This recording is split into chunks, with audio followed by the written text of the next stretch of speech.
Hoy se respira viento sur, ese que nace del frío. Horno de barro calienta el sol de los lugares perdidos. Vuelve la calma de tu voz en la corriente del río. Manto de cielo sobre el tendal, deja tu nombre y el mío. Un campo de colores se cubre tu luz. Deja la lluvia caer, riega los suelos del sur, moja la nueva cosecha que vendrá.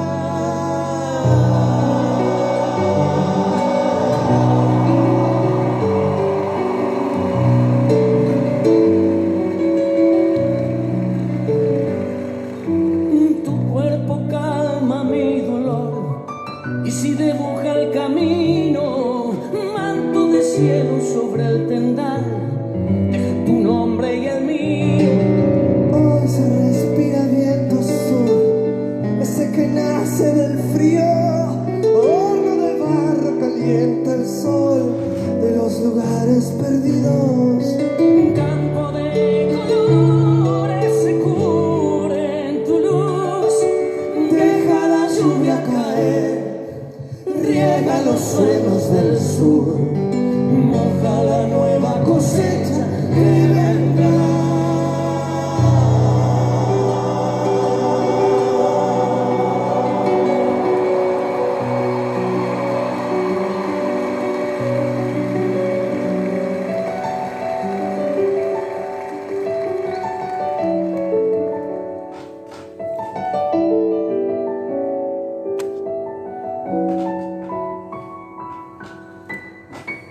Hoy se respira viento sur, ese que nace del frío. Horno de barro calienta el sol de los lugares perdidos.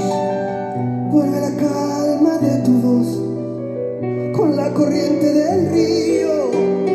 Manto de cielo sobre el tendal, dejé tu nombre y el mío. Campo de colores se cubre en tu luz. Deja la lluvia caer, riega los suelos del sur, Moja la nueva cosecha que vendrá.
Hoy se respira viento sur, ese que nace del frío.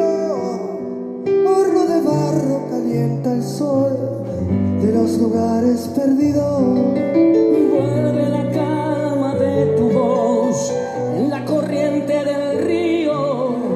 Manto de cielo sobre el tendal, deja tu nombre y el mío. Un campo de colores se cubre tu luz. Deja la lluvia caer, riega los suelos del sur, moja la nueva cosecha que vendrá.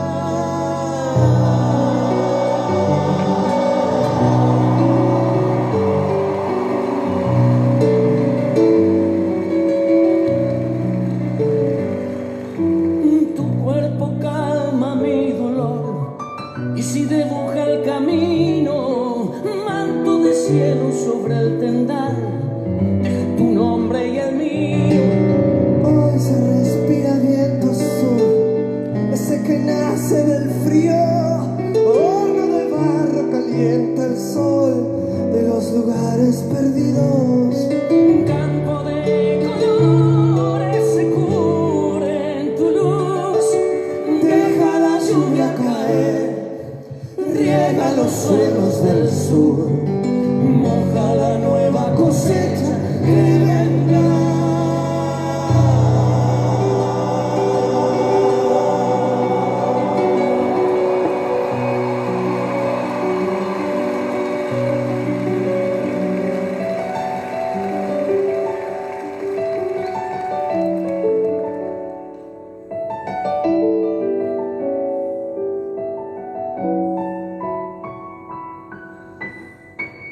Hoy se respira viento sur, ese que nace del frío.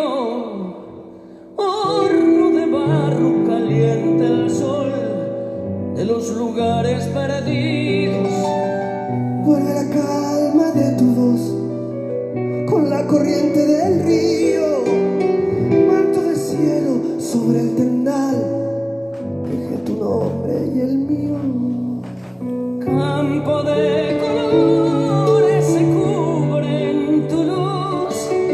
Deja la lluvia caer, riega los suelos del sur. Moja la nueva cosecha que vendrá.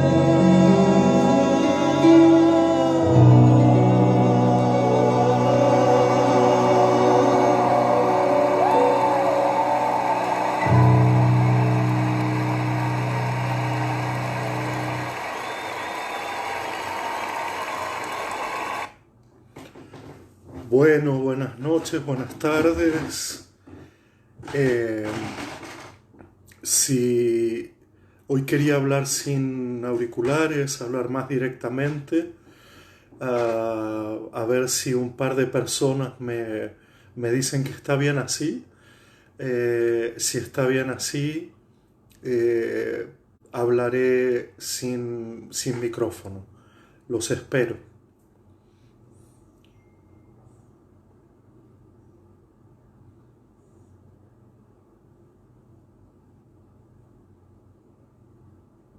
¿Cuánta gente, por Dios?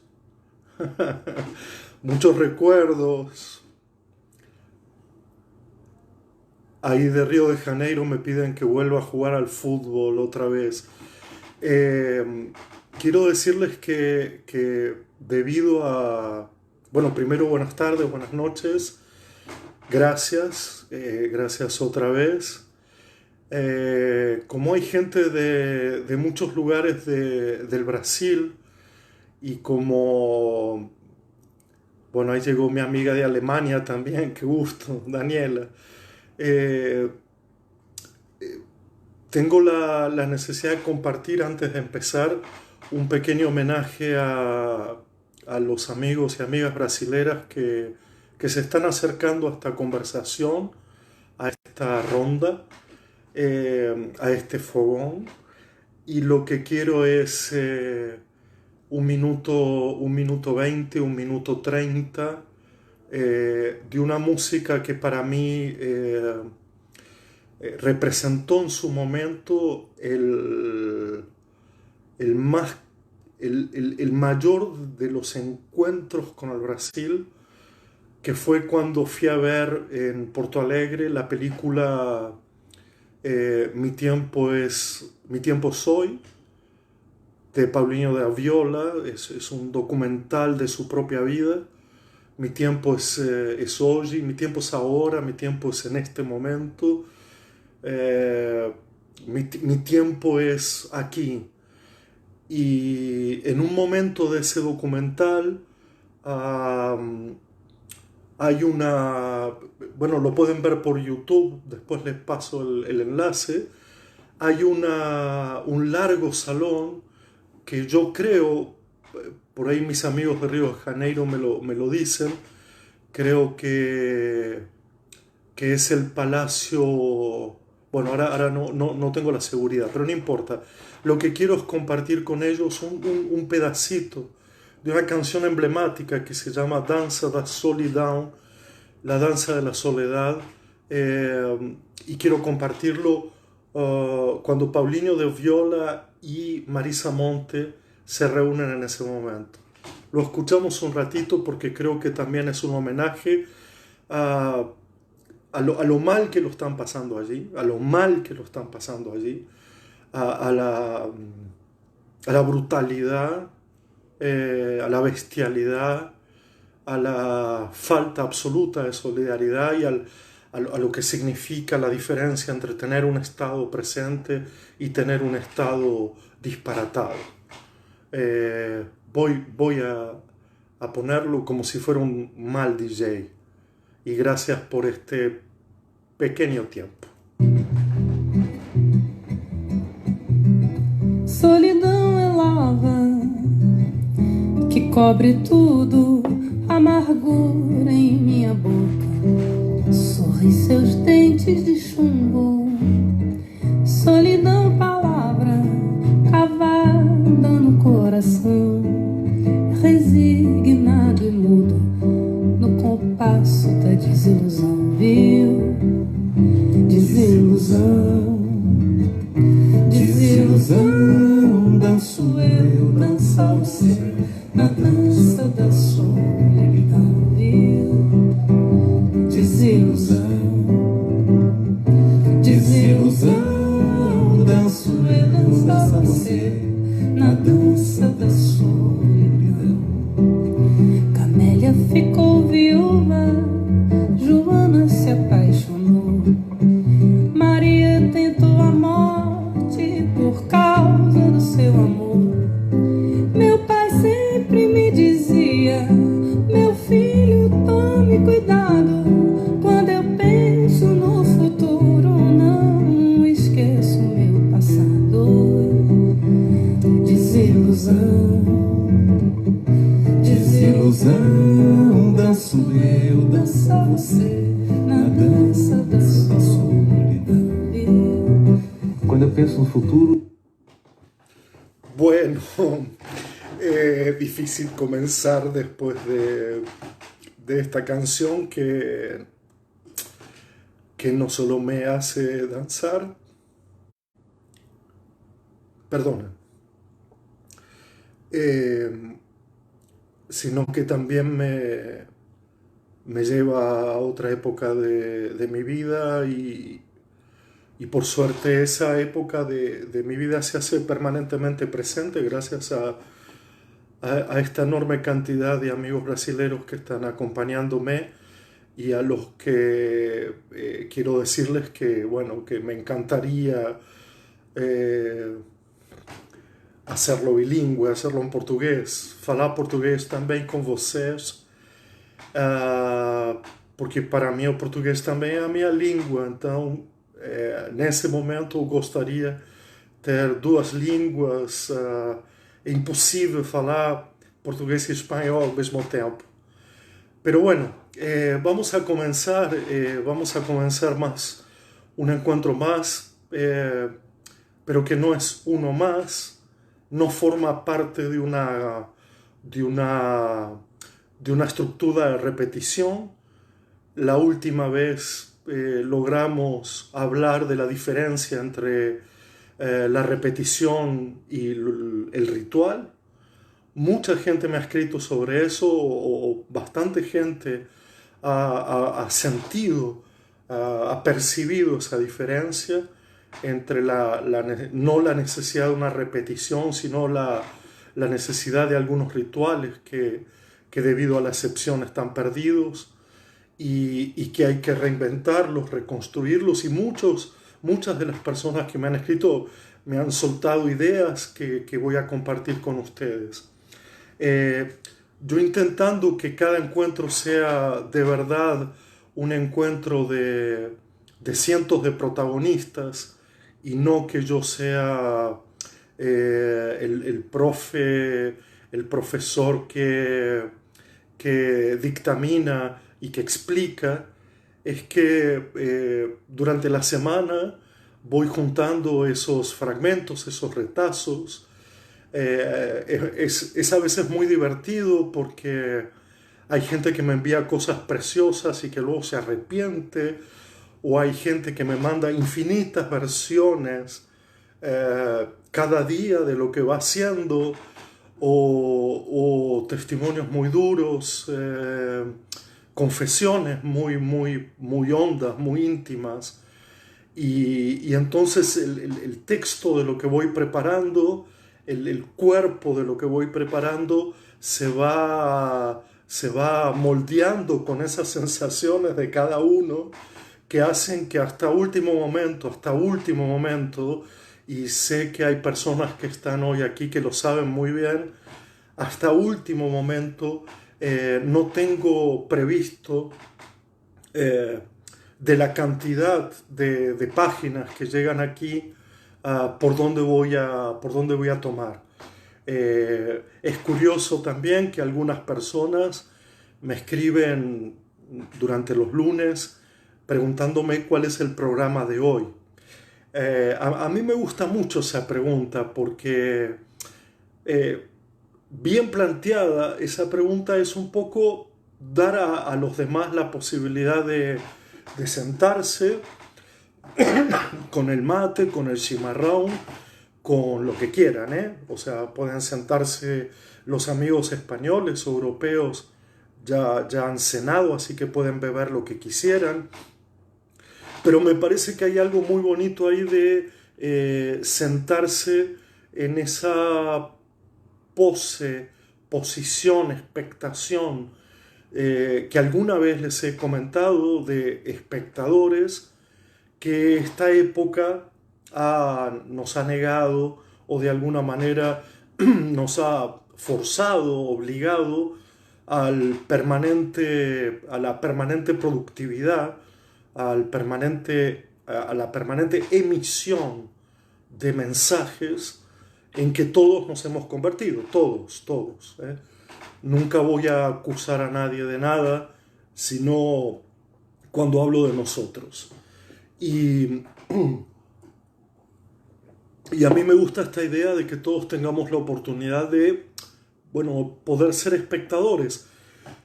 Porque eso de ser espectadores se parece mucho a una actitud o a un gesto que va desapareciendo de la faz de la tierra, que es el gesto de la contemplación. Una contemplación que no exige nada a cambio. Una contemplación que lo que solo pide es un poco de atención. Si quisieran, yo no tengo... justamente en estos encuentros no hay ninguna exigencia, y tampoco hay algo que luego se convertirá en exigencia de rendimiento, como hemos hablado, ¿verdad? Por lo tanto, aprovechemos en esta horita y media, aprovechemos esta posibilidad de ser espectadores, así como yo soy espectador de otros, de otras, espectador de arte, espectador en general. Creo que hay que crear este gesto formativo de crear una infancia expectante, una infancia de expectación, una infancia contemplativa. Me da la sensación de que es un gesto un poco olvidado, un poco anacrónico, un poco antiguo. A mí me gustan muchísimo los gestos antiguos, esos que parece que ya se están despidiendo de la tierra. No sé si volverán, quiero decir, no voy a entrar en el debate otra vez de qué mundo vendrá después de este, porque todavía, como siempre digo, hay mucha enfermedad y mucha muerte como para hacer promesas. Voy a comenzar hoy, de muchas maneras. La primera de ellas es que quiero leerles una oración, una frase, que el querido Tomás, que está muy presente en estos encuentros de los lunes, donde hace una referencia a la palabra compartir y dice: compartir es el acto de división más multiplicador que existe. Compartir es el acto de división más multiplicador que existe. No sé si es una frase de él, pero bueno, me pareció en una operación de alguna manera, en una ecuación matemática imposible, que es muy bonita esta idea de un acto de división multiplicador. Así que gracias, Tomás, por eso. Y planteando ese acto de división que multiplica, yo quiero empezar por un lugar un poco sombrío, si me permiten, un poco oscuro. Necesito dedicarle unos minutos, unos segundos a mencionar dos formas de violencia que están ocurriendo en este momento en muchos lugares, que son los femicidios y ciertas formas de infanticidios. Los quiero recordar y los quiero mencionar porque cada día hay que leer, hay que escuchar, hay que doler nombres, cuerpos, por un lado de mujeres que son asesinadas por los hombres, y esto no tiene otro nombre,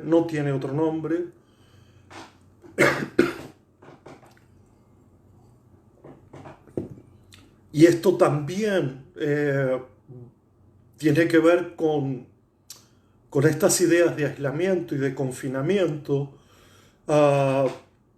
y me produce una profunda pena, un profundo dolor, que todos los días, que permanentemente las mujeres estén padeciendo esta forma de violencia. Y no puedo dejar de mencionar tampoco las formas de violencia que bajo la forma de testimonios, de voces, de gritos, de dibujos, de audios, están recorriendo buena parte de nuestros pueblos por parte de niñas y niños. Quiero decir,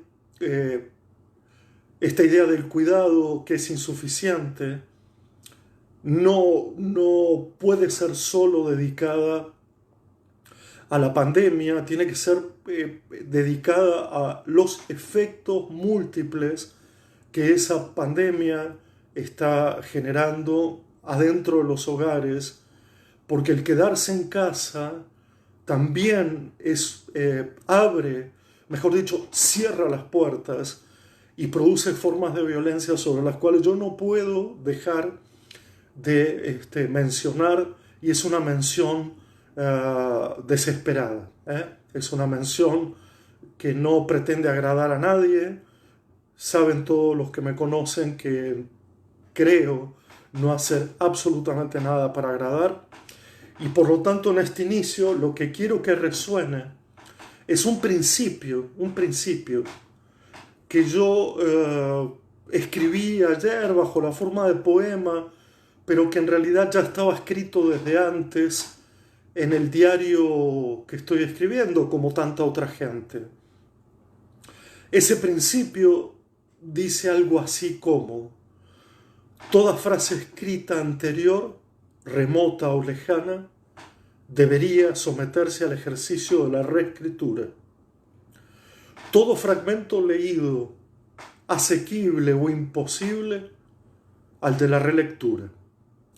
Todo pensamiento cristalizado se devolverá a su cristal y a resquebrajarse. Toda certeza, una particular forma de ofensa.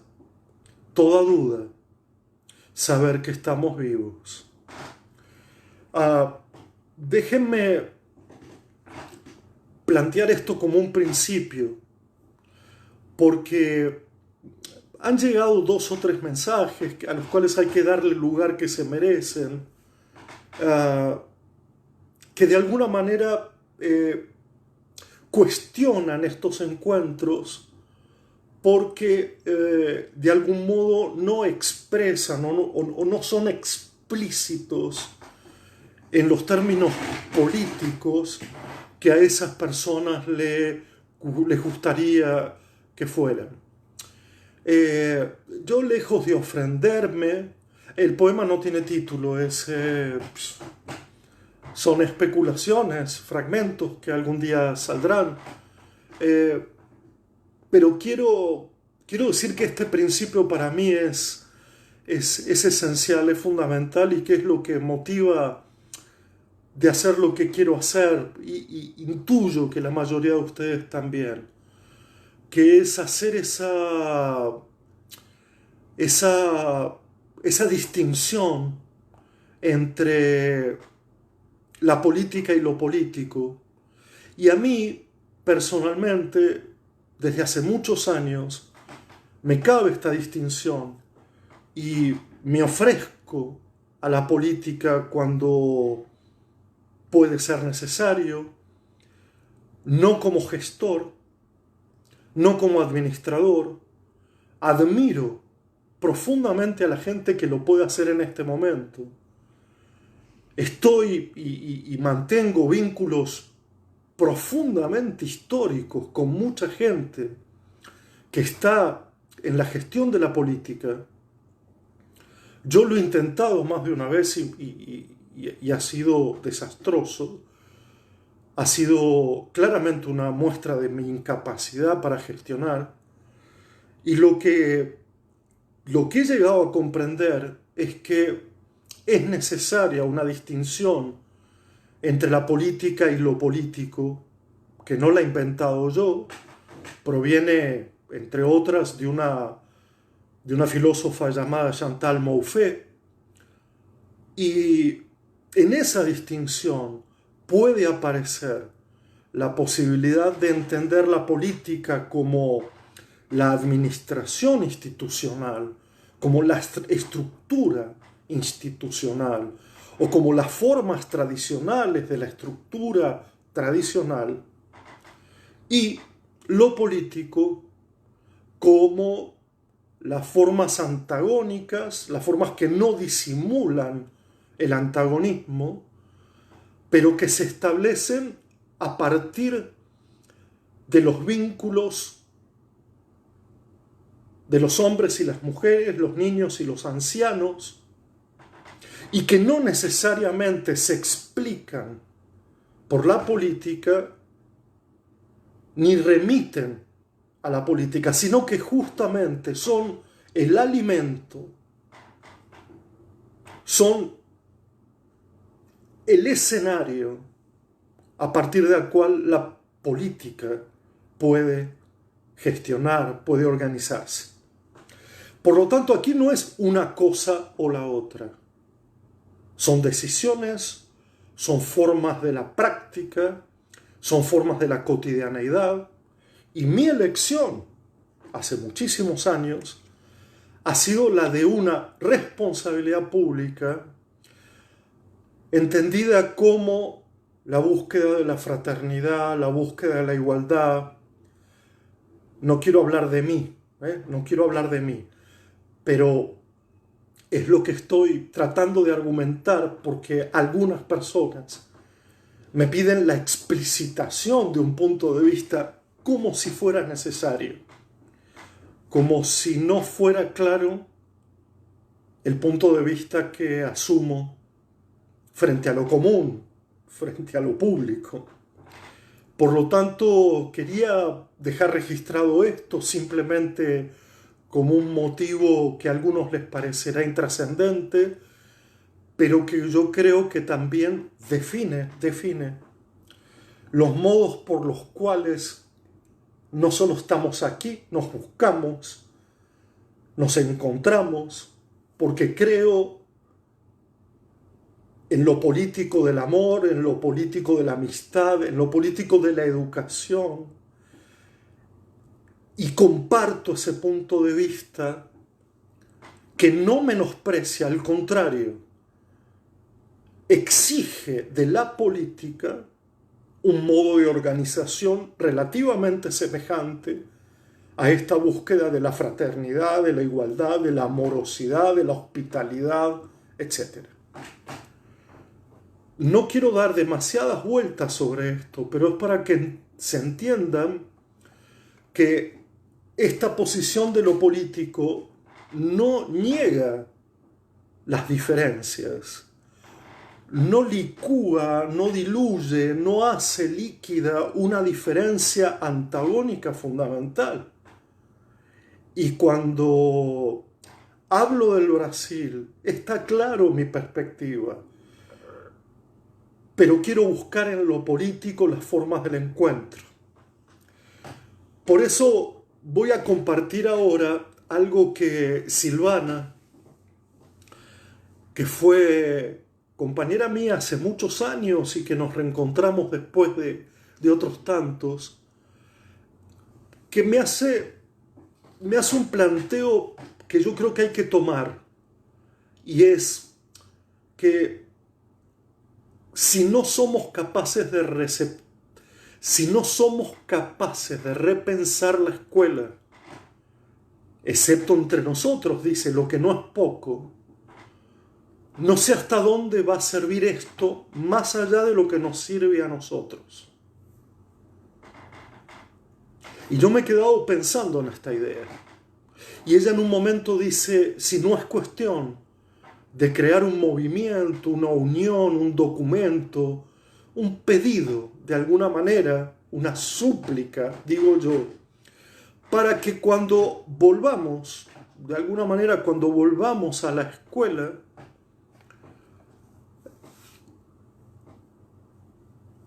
algo de esto tiña, coloree, encienda alguna posibilidad.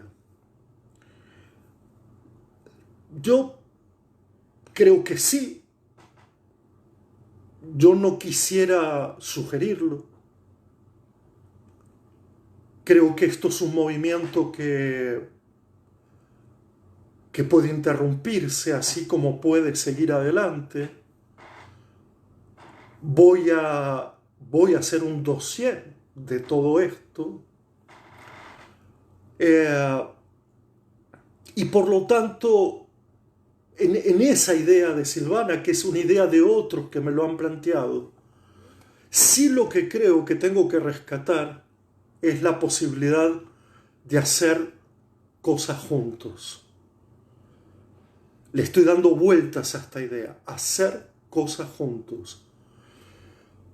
Porque me da la impresión de que lo político tiene que ver con esto, ¿no?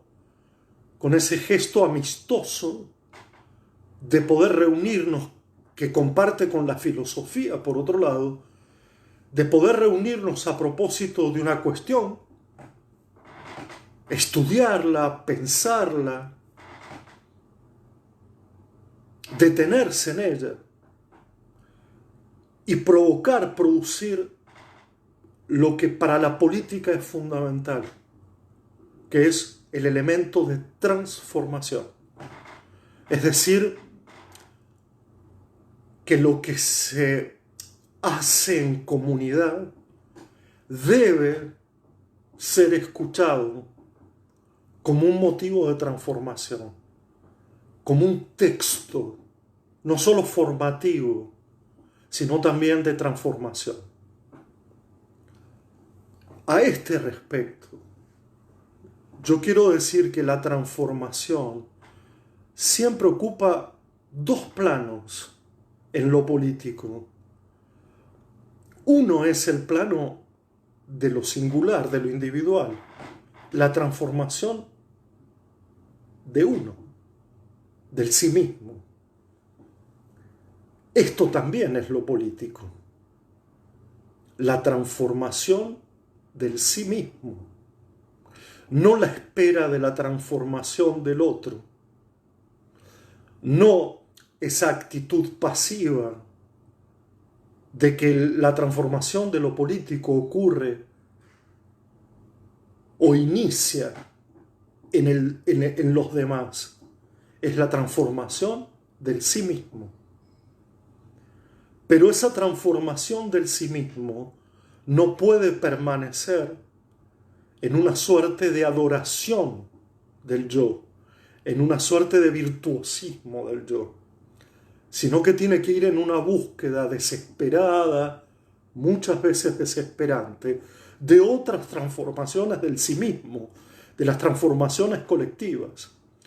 Es verdad que también ocurre lo contrario, y esto es un camino completamente de ida y vuelta, la transformación de un colectivo que provoca efectos que hacen a la transformación del sí mismo.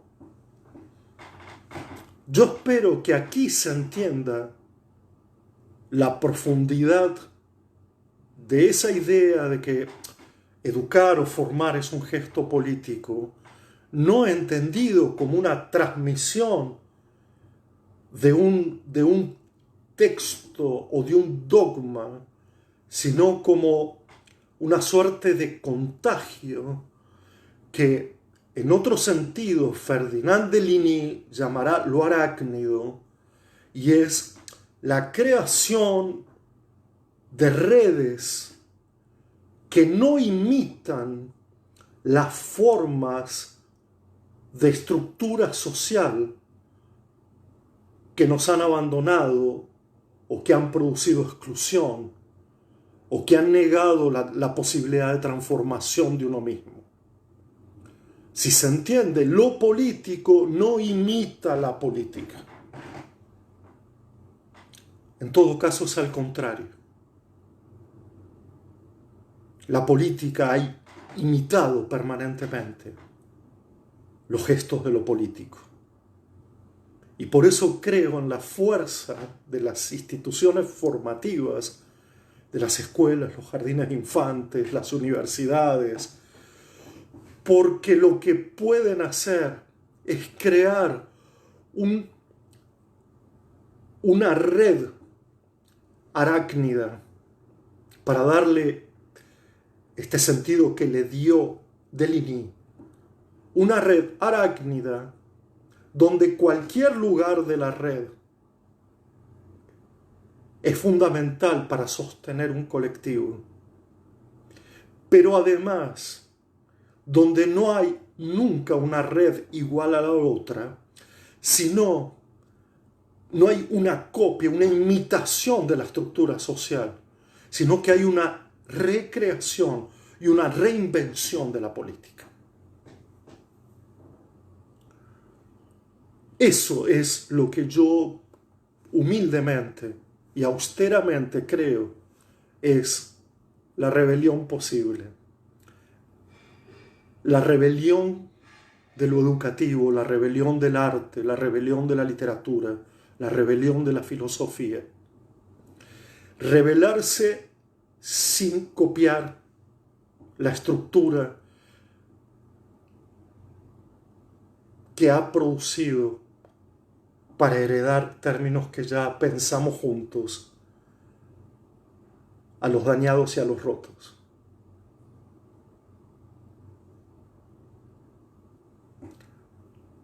Ferdinand de Ligny. Yo sé que algunos van a poder escribir el nombre y alguna mención bibliográfica. Por suerte tenemos algunos textos traducidos tanto en castellano como en portugués. Efectivamente también es la figura rizomática de Deleuze. Gracias, ustedes me ayudan muchísimo. Un día yo creo que si seguimos, un lunes yo me vengo sin nada y vamos transitando. Teresa, yo tengo cuidado de pronunciar los apellidos. Teresa menciona o se acuerda de una de las ciudades invisibles de Ítalo Calvino, Aglaura, donde la sospecha de algo nuevo, de algo inconfundible, de algo raro, de algo magnífico, está por ocurrir, pero al mismo tiempo todo lo que se ha dicho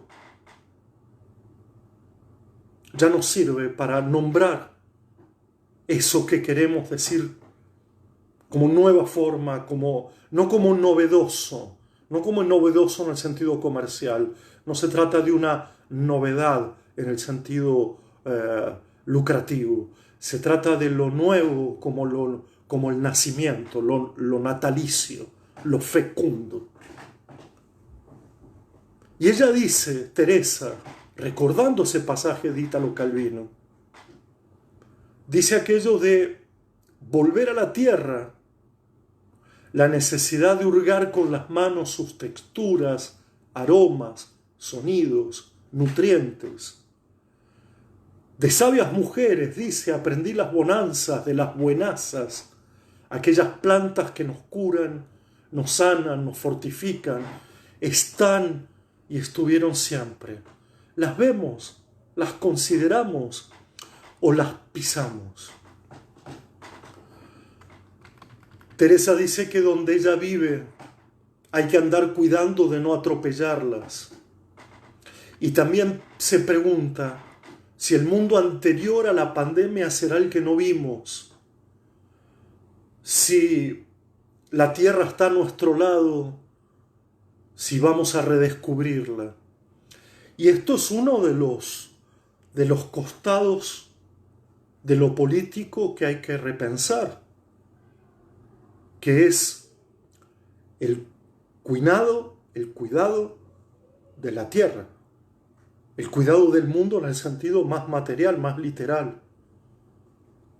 Es una de las vías por las que el mundo anterior empezó a transitar fuertemente. No podría, incluso en los ambientes más ciudadanos, haber verdadera formación si no hay una entrañable relación con la tierra. Si no hay una entrañable relación y formación con el cuidado de la tierra. Pero no es el único lugar de lo político por donde ese mundo anterior venía anunciando su novedad, su fecundidad, lo nuevo, el nacimiento. También era el movimiento feminista, también era la fuerza del arte y la filosofía, también era la literatura, que venían anunciando, venían irrumpiendo una vez más, en muchos casos y en otros en carácter totalmente novedoso, este mundo de lo político,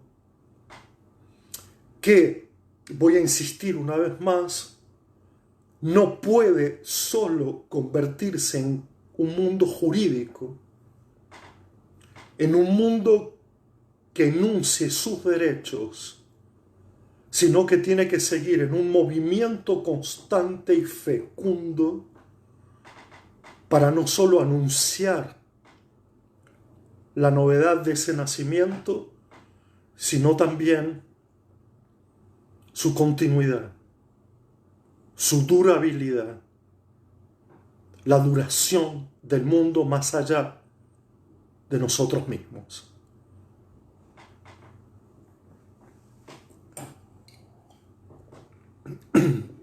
Yo recordé, y me va a dar muchísimo gusto ahora introducirlo. Recordé en estos días, a partir de lo que me escribió Silvana, de lo que escribió Teresa,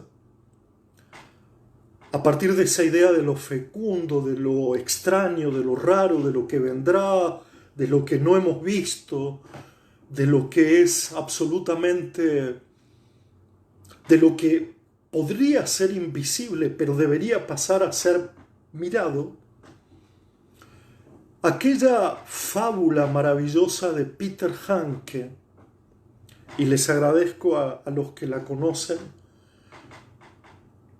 cuyo título inicial es La pérdida de la imagen, o Por la sierra de Gredos, en los que una protagonista, una viajera venida del norte, de un puerto fluvial de Alemania, encuentra un lugar llamado La Hondareda, una especie de hondanada, de valle alto, en medio de la cordillera, algo así como una olla, una depresión. Y en ese lugar había dice esta fábula, este relato, esta novela, esta crónica, esta invención de Peter Handke. Había viviendo allí una extrañísima comunidad de refugiados o de fugitivos, o de sobrevivientes, o de inmigrantes, o de personas que venían de otro lugar, una especie de pioneros, o fundadores, o aventureros, o nuevos Robinsones, que quieren experimentar allí una nueva forma de vida, una nueva forma de relación con el mundo, con otros y con sí mismos. Entonces fíjense, y gran parte de esta novela nos fue dado a conocer antes que la leyéramos individualmente por el maestro de muchos y amigo de tantos, Jorge La Rosa. Y esta fábula, donde los colonos de Hondareda han comenzado a construir una especie de mundo loco, o de mundo nuevo, o de mundo al revés, en el que experimentan nuevas formas de vivir el tiempo y el espacio, nuevas formas de trabajar y de intercambiar, pero también nuevas formas de nombrar y de relatar, nuevas formas de aislarse y de juntarse, nuevas formas también de usar los sentidos, y en especial, para lo que nos puede interesar aquí, nuevas formas de mirar, nuevas formas de estar, nuevas formas de hacer. Los habitantes de Hondareda, que podemos ser nosotros, han abolido las medidas del tiempo. Ya no hay días, ni horas, ni minutos. Han abolido el cronómetro como instrumento privilegiado para sentir y para dar cuenta del tiempo que pasa. Y han comenzado a usar expresiones como, por ejemplo, una ráfaga de viento más tarde, o 3 o 4 círculos del águila después, o algunas lunas antes, o a la caída del rocío siguiente. Tienen una preferencia especial por la expresión durante. Y les gusta decir durante las zarzamoras, o durante el libro, o durante mi hermano,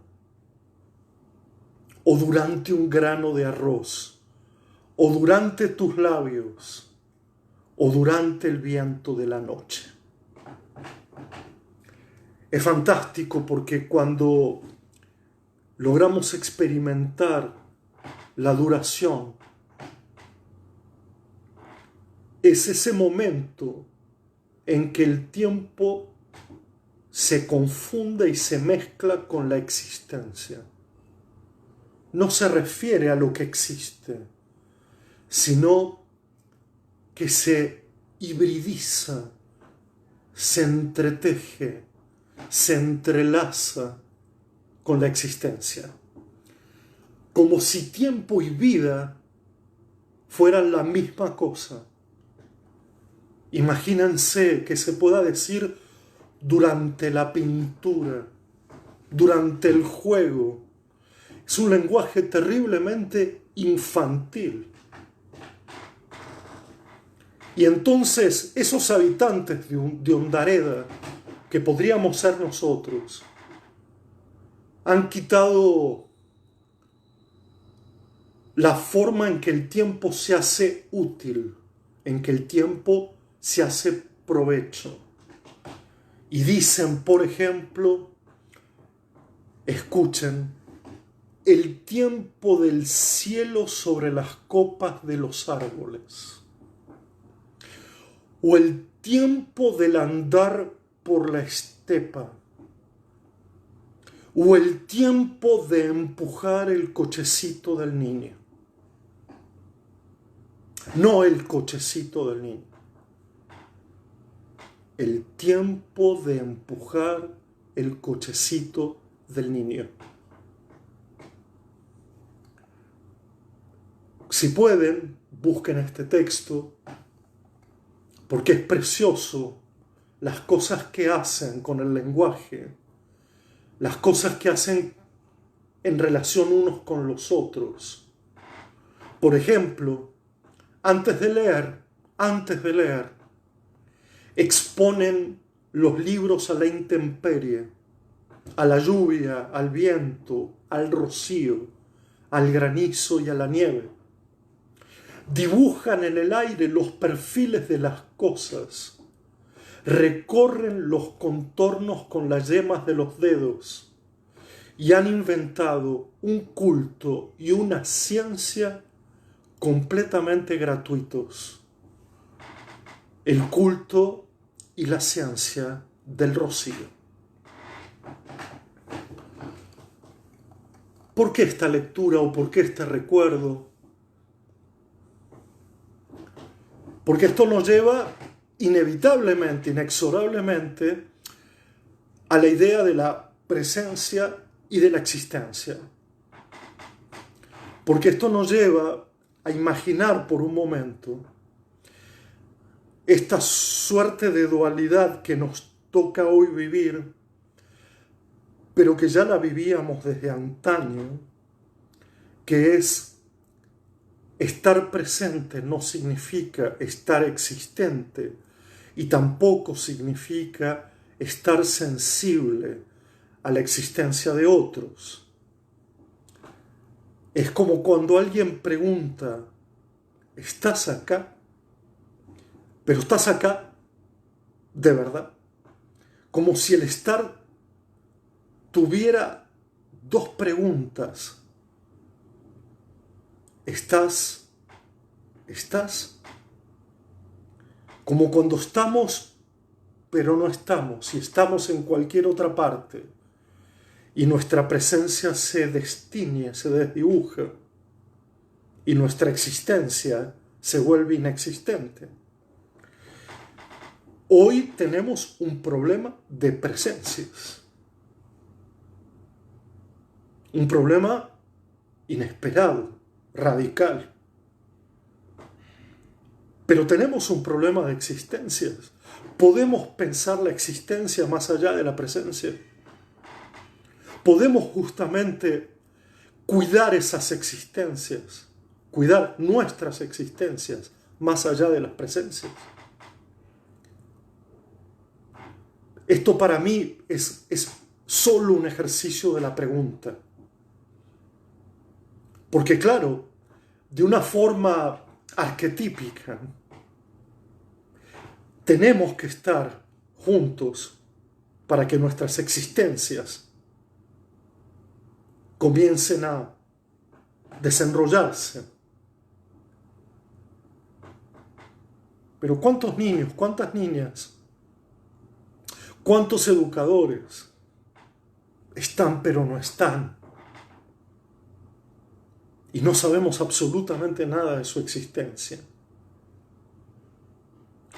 Ahora dentro de poco quiero recordar esta idea porque muchos de ustedes me han enviado cosas que han hecho, que aluden justamente a que aún no habiendo presencia puede haber existencia. ¿Y de qué manera? ¿De qué manera hacernos existentes aunque no estemos presentes en un sentido clásico? Por supuesto que prefiero la presencia. Prefiero la presencia y la existencia. Prefiero el olor, prefiero el sabor, prefiero el roce, prefiero el contacto, prefiero la fricción. Pero hoy nos toca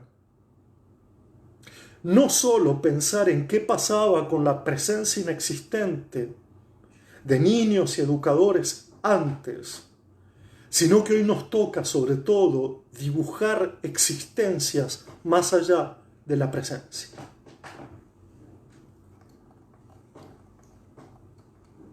Cuando Natalia, por ejemplo, me acerca un texto de Philippe Mérieux, claro, Philippe Mérieux vuelve a reunir en torno de la presencia, vuelve a darle centralidad al educador que reúne al grupo y a los demás alrededor y que juega entre lo colectivo y lo individual.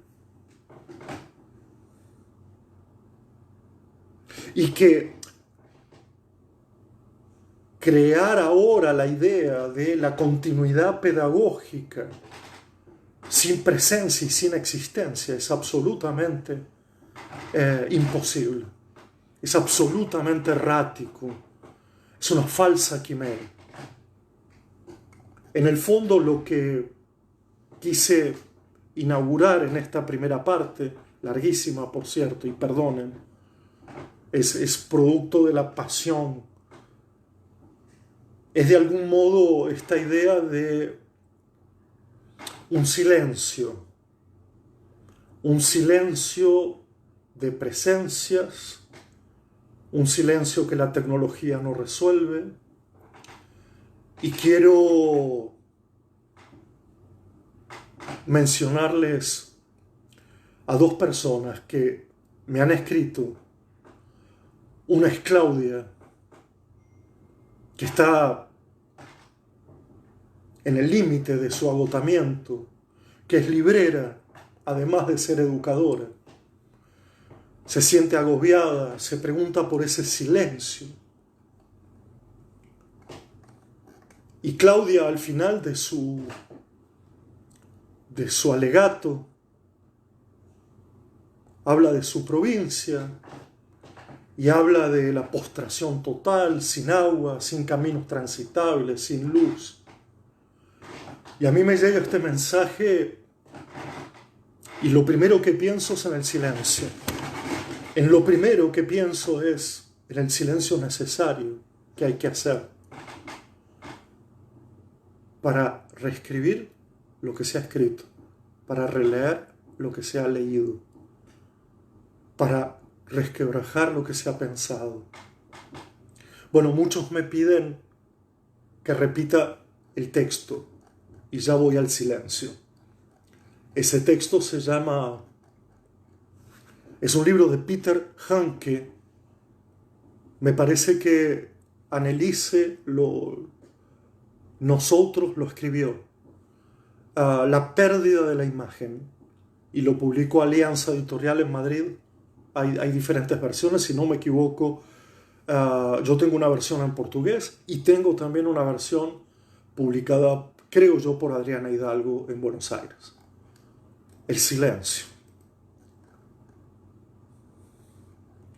Necesito contarles que cuando Claudia me escribe la necesidad del silencio, ¿qué estamos pensando si aquí no hay luz, si no hay camino? Si no hay plata para comprarse datos en el teléfono. Y por lo tanto hacer ese silencio, envolverse en ese silencio. Y quiero convocar aquí a Roxana. Roxana, fantástico. Yo le voy a pedir a Roxana, y voy a tener que decir el apellido para que sepan, que es Roxana Bernaule. Decirle, si por favor ella, si quiere, puede compartir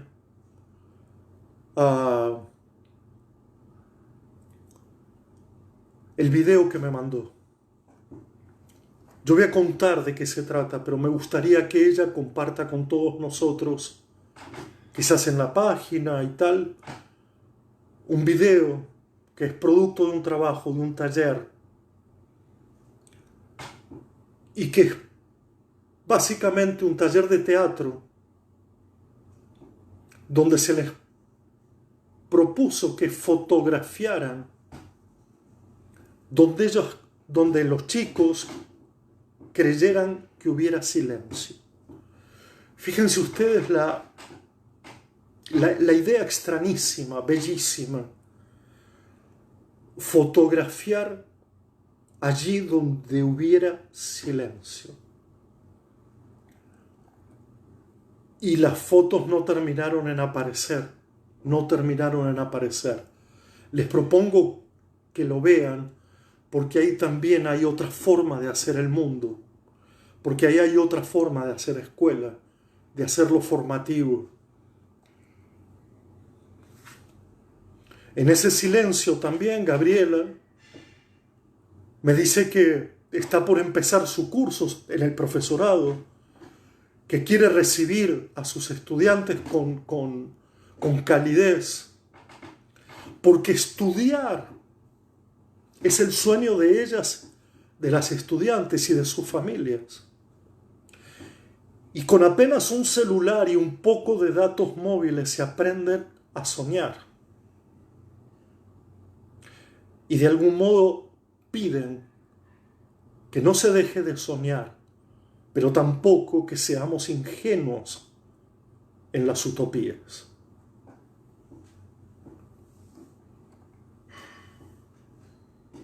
Comparto ahora el bellísimo poema de Chantal Maillard, y todos creerán que yo solo leo autoras cuyos nombres son Chantal. Y es verdad. Les leeré el poema de Chantal.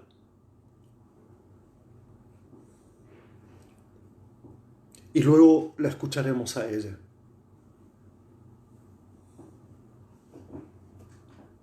Mirar al cielo, luego a la tierra, es decir, hay un sueño que espera ser soñado.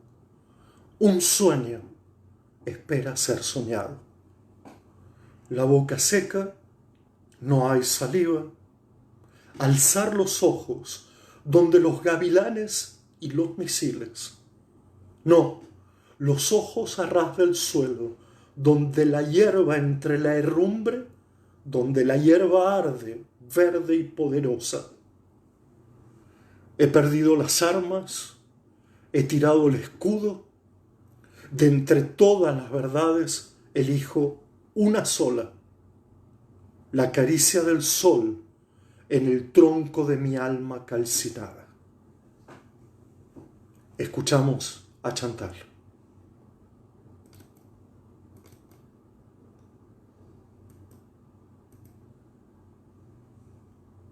Mirar al cielo, luego a la tierra, decir: hay un sueño que espera ser soñado. Un sueño espera ser soñado. La boca seca, no hay saliva. Alzar los ojos donde los gavilanes y los misiles, no, los ojos a ras de suelo, donde la hierba entre la herrumbre, donde la hierba arde, verde y poderosa. He perdido las armas, he tirado el escudo. De entre todas las verdades elijo una sola, la caricia del sol en el tronco de mi alma calcinada.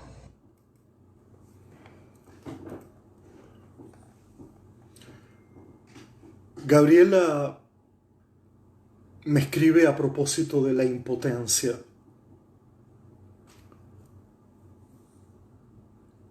Y quiero compartir con ustedes un relato de Gabriela, una suerte de confesión.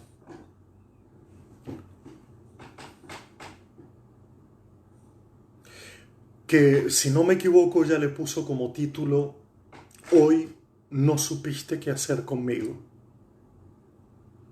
Y que me parece que habilita esta posibilidad de que pensemos en la impotencia. No en la inmediata superación de la impotencia, sino quedarnos en la impotencia, quedarnos en el silencio. Y dice así: discúlpame si te hice pasar un mal momento. A veces alguien nos hace sentir conscientes de nuestras propias limitaciones. Sé que hoy no supiste qué hacer conmigo. Hoy te diste cuenta que todos tenemos algún agujero como el de mi ropa. Hoy te diste cuenta de que a todos se nos puede trabar la lengua cuando queremos decir algo. Discúlpame si te hice pasar un mal momento. Hoy no supiste qué hacer conmigo. Hoy te diste cuenta de que todos podemos perder el equilibrio mientras caminamos. Hoy te diste cuenta de que algunos podemos sentarnos en el piso, meter la cabeza entre las piernas y balancearnos sin saber para qué. Discúlpame si te hice pasar un mal momento. Hoy te diste cuenta que un mensaje puede no llegar como deseamos. Y que a veces escuchás lo que querés y lo que podés, o lo que no querés y lo que no podés. Hoy te diste cuenta de que te pueden temblar las manos. Discúlpame si te hice pasar un mal momento. No fue mi intención la de hacerte tomar conciencia de que estamos todos aquí, que no hay mejores ni peores a la hora de que te entiendan, ni siquiera iguales. No somos iguales, por suerte. Hoy te enseñé sin querer que no supiste qué hacer conmigo, que me tenías que decir, que me tenías que tratar, cuándo tenías que hacer silencio, cuándo acercarte y hablar. Yo sí tengo algo que agradecerte. No sé si vos también. Gracias por haberme mirado, no de la manera que yo hubiese querido, pero al menos me miraste. Me miraste aunque no hayas sabido cómo, y descubriste sin proponértelo tus propias limitaciones. Siempre se empieza por algo. Te lo digo por experiencia. Hoy no supiste qué hacer conmigo, ni yo con vos.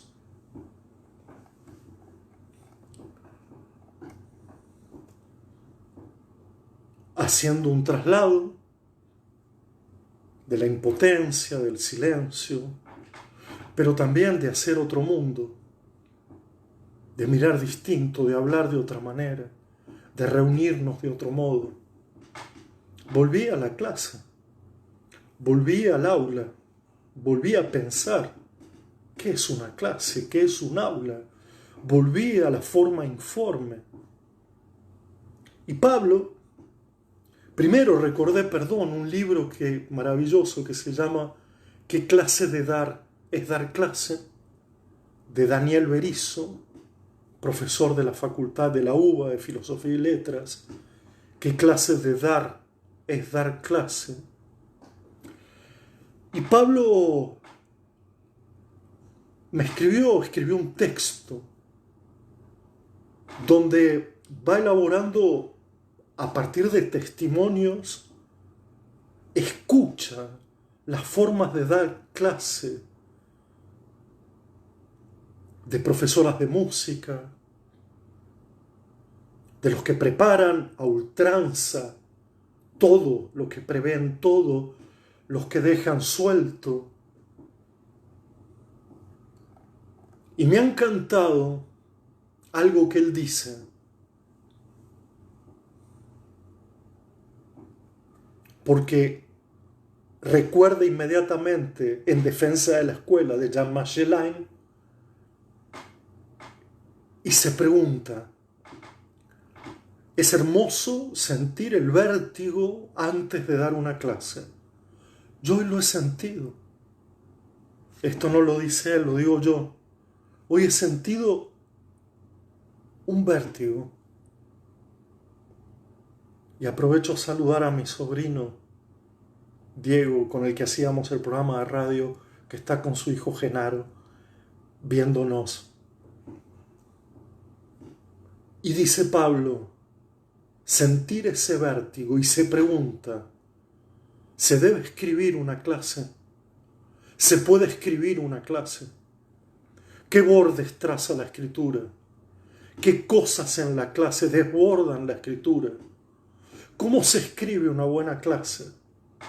¿Bajo qué condiciones es posible escribir una buena clase? Y creo que ahí, más los comentarios de las rutinas y los rituales que me comenta Paola hoy mismo, que me ha escrito sobre la idea de los rituales.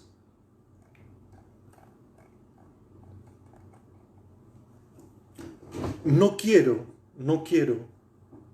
que no escuchemos al mismo tiempo que hablamos de los educadores, que hablamos de los sistemas, lo político, la política, olvidarme de un audio que alguien me acercó. En realidad me acerca la desgrabación de ese audio de una madre que le escribe a una maestra, que le habla a una maestra y le dice, mientras se oye el balbuceo de un bebé: hola, Senio, ¿cómo está? Primero, se me mezclaron todas las tareas, porque primero estaba en un grupo y me enviaron tarea y se me mezclaron todas las tareas. Porque me mandaron tareas de otros cursos también y se me mezclaron todas. Recién está terminando de hacer las de matemática que le mandó alguno a la Senio. Ay, dice, si tenés las tareas para poder empezar a hacerlas, porque se ríe, estamos medio atrasadas. Yo, los de la primera semana, los primeros 15, que no estaba bien con este tema. Así que no hicimos nada, la verdad te digo. Y ahora, bueno, si podés pasarme la tarea, te agradecería. Así ya la empezamos a hacer, porque estamos terminando la de matemática recién. Vean este embrollo, escuchen a esta madre, escuchémonos a nosotros mismos. Yo no soy ministro de Educación, pero estoy loco para decir: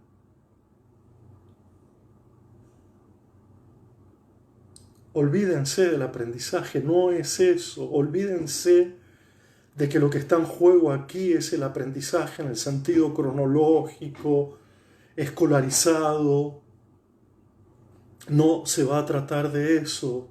El aprendizaje, si no tiene sentido en el presente, si no es entre presentes y existentes, será una resolución de tareas. O por lo menos digamos que es ese aprendizaje el que resuelve tareas. Y aún así, fíjense el embrollo de la madre que le ha dado tareas de cualquier grupo, de cualquier grado. Y seguiría así yo toda la noche, pero voy a ir terminando.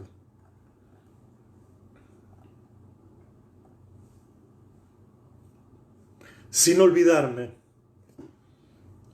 de entrar ahora en una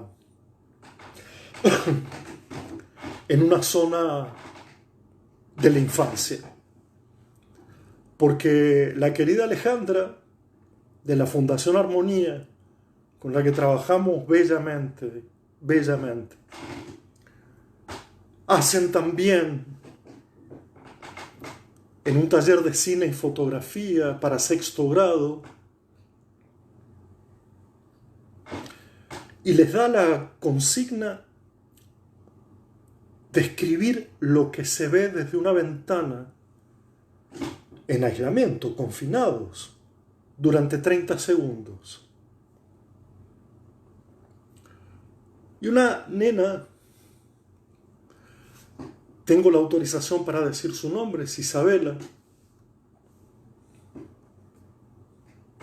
dice: ve un chico con un perro, una señora con barbijo, poca gente que se esquiva. Todo está distinto menos los colores del otoño que llegaron como siempre. Las hojas amontonadas en las veredas. El mundo sigue, pero la gente está en las casas. Es extraordinario. Es extraordinario porque de algún modo ella lo que está diciendo es, Isabela está diciendo, el mundo sigue y nosotros en casa. Ella está poniendo otra vez en juego ese vínculo esencial entre mundo y vida. Yo lo pensaba al revés hasta que Isabela, esta alumna de sexto grado, me lo hizo pensar de otro modo. Yo pensaba, la vida sigue y el mundo está parado. Y ella dice, el mundo sigue y nuestra vida está aquí adentro. Otra actividad, tenían que hacer una descripción sonora.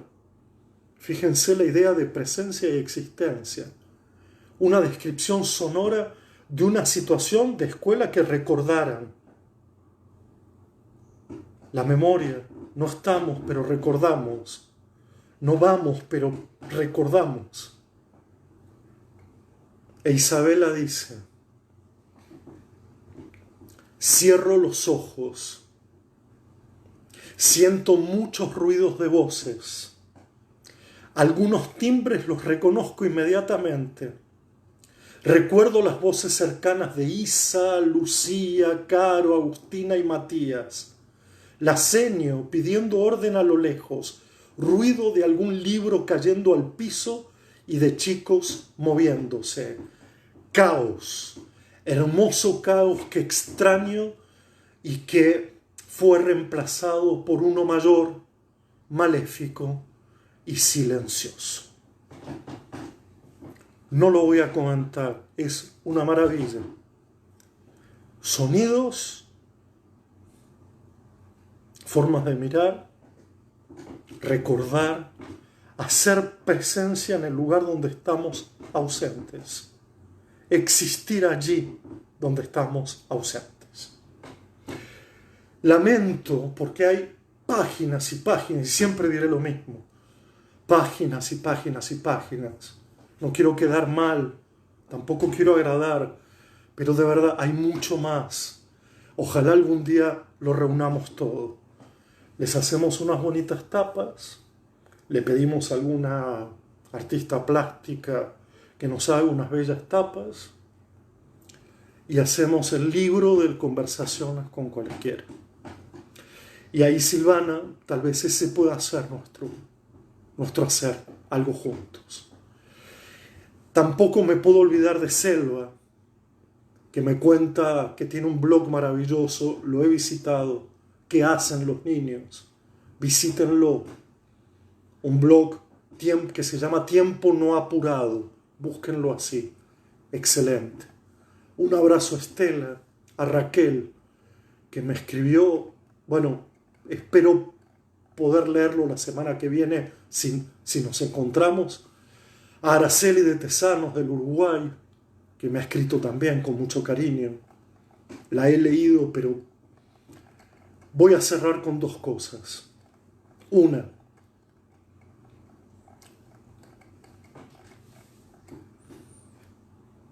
a Laura Jaite, qué pena no poder leer todo. Bueno, quiero que escuchemos un segundo nada más. Un audio que me manda una maestra, Laura. Y en ese audio hay una niña muy pequeñita que nos va a decir algo. Lo voy a pasar 2 veces por si no se puede escuchar bien. También tengo la autorización para pasarlo.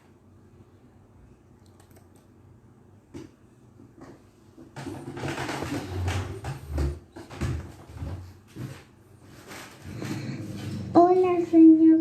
¿Cómo están los amiguitos y cómo está la escuela y todo? Cuando se termine el coronavirus podemos jugar todo el día. Hola, señor. ¿Cómo están los amiguitos y cómo está la escuela y todo? Hola, señor. ¿Cómo están los amiguitos y cómo está la escuela y todo? Cuando se termine el coronavirus podemos jugar todo el día. Hola señorita, ¿cómo está todo? ¿Cómo está la escuela? Cuando se acabe el coronavirus, vamos a jugar todo el día. Todo el día, vamos a jugar todo el día. Bueno, me voy yendo, pero quiero que nos vayamos otra vez con una canción.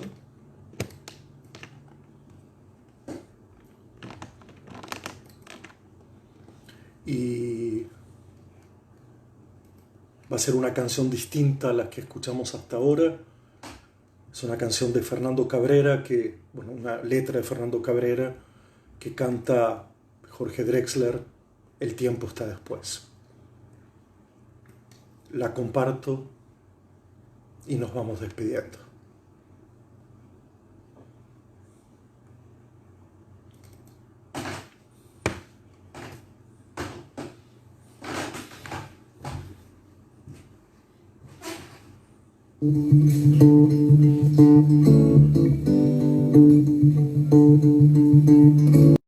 La primavera en aquel barrio se llama soledad, se llama gritos de ternura, pidiendo para entrar y en el apuro está lloviendo. Ya no se apretarán mis lágrimas en tus bolsillos, cambiaste de sacón, un día nos encontraremos, en otro carnaval tendremos suerte si aprendemos que no hay ningún rincón, que no hay ningún dito lo que fuimos, el tiempo está después.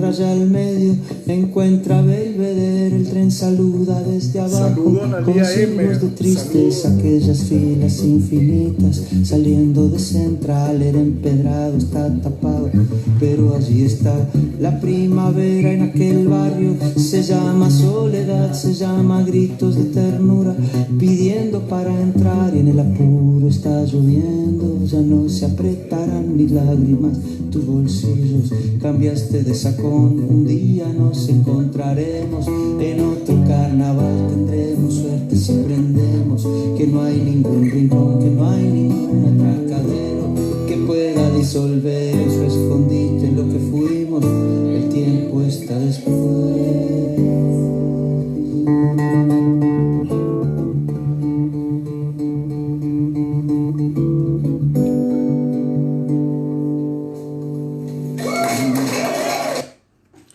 Bueno, hasta luego, hasta pronto. Continuará. Nos vemos, hasta pronto.